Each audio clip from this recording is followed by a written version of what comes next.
साथियों, हम दुनिया भर में कहीं भी देखें, जो देश समृद्ध हुए, औद्योगिक रूप से सक्षम हुए, उनमें रेलवे की बहुत बड़ी भूमिका रही है।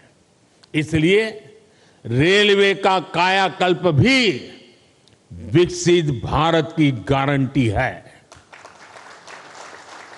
आज रेलवे में अभूतपूर्व गति से रिफॉर्म हो रहे हैं।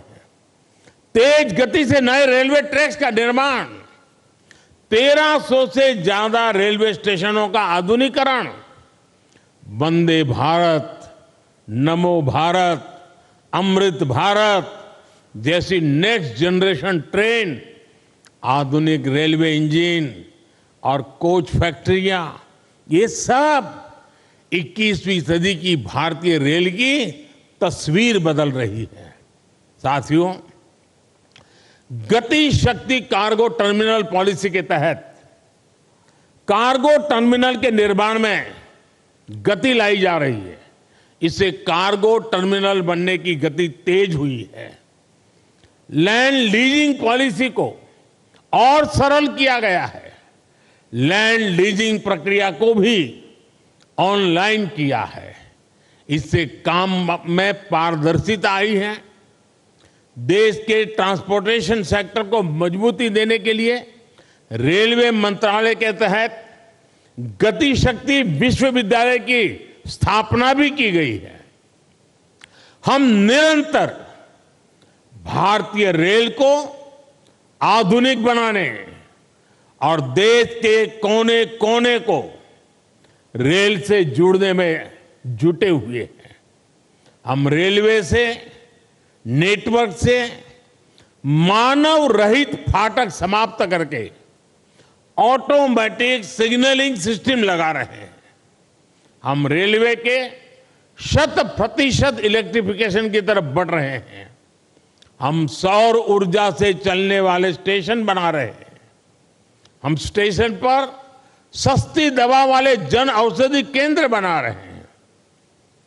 और साथियों, ये ट्रेनें, ये पटरियां, ये स्टेशन ही नहीं बन रहे, बल्कि इनसे मेड इन इंडिया का एक पूरा इकोसिस्टम बन रहा है।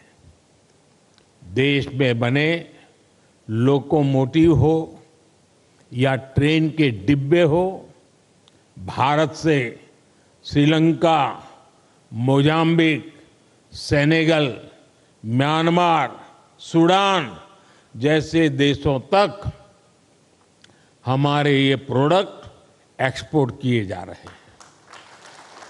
भारत में बनी सेमी हाई स्पीड ट्रेनों की डिमांड दुनिया में बढ़ेगी तो कितने ही नए कारखाने यहां लगेंगे। रेलवे में हो रहे ये सारे प्रयास, रेलवे का ये कायाकल्प नए निवेश और निवेश से नए रोजगार की भी गारंटी दे रहा है। साथियों, हमारे इन प्रयासों को कुछ लोग चुनावी चश्मे से देखने की कोशिश करते हैं। हमारे लिए ये विकास कार्य सरकार बनाने के लिए नहीं, ये विकास कार्य सिर्फ और सिर्फ देश बनाने का मिशन है।